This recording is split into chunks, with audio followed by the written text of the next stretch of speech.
नमस्कार, मेरा नाम शालिनी सालेचा है। 29 जनवरी यानी कल के दिन माघ मास की मौनी अमावस्या है। बहुत ध्यान से सुनिएगा। स्कंद पुराण के अनुसार युगाधिक तिथि भी माना गया है इसको। और देखें तो द्वापर युग की जो शुरुआत थी वो इसी दिन से हुई थी। शास्त्र कहते हैं कि प्रत्येक युग में 100 वर्षों तक दान करने से जो फल की प्राप्ति होती है वो युगाधिक काल में एक दिन के दान करने से प्राप्त हो जाती है। यानी कि 100 वर्षों तक दान करें वो एक तरफ, और एक दिन मौनी अमावस्या के दिन आप दान करें तो उसका पुण्य फल बराबर होता है। जिनको भी पितृ दोष हो वो इस तिथि का उपयोग अवश्य से करें।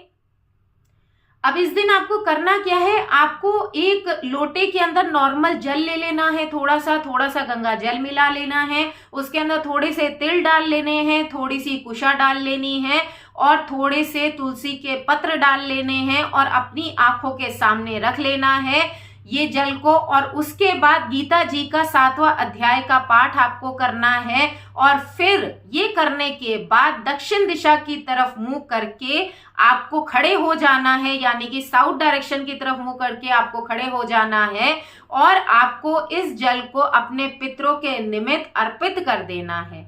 इससे आपके पितरों को अखंड तृप्ति प्राप्त होती है और आपके पितृ दोषों का नाश होता है। इस दिन अगर हम शिवलिंग के ऊपर गंगा जल से अभिषेक भी करते हैं तो यदि आपके पितृ कितनी भी भारी से भारी नरक में पड़े हों, आपके पितरों का उद्धार इस दिन हो जाता है। अमावस्या के दिन आपको पत्र और पुष्प जो है उनको बिल्कुल नहीं तोड़ना चाहिए, क्योंकि इससे माना जाता है कि ब्रह्म हत्या का पाप आपको लगता है। तो आप अगर पुष्प और तुलसी पत्र चाहते हैं तो उसका जुगाड़ आप पहले से कर सकते हैं, उसको पहले से तोड़ के रख सकते हैं या अपने माली से बोलकर उसको एक दिन पहले इकट्ठा करके रख सकते हैं।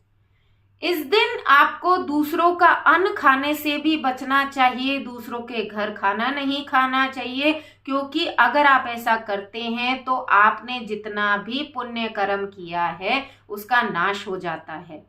इस दिन किया हुआ जप, ध्यान, दान ये सब अगर हम करते हैं तो हमें निर्मल फलों की प्राप्ति होती है और हमारे पितरों को शांति मिलती है।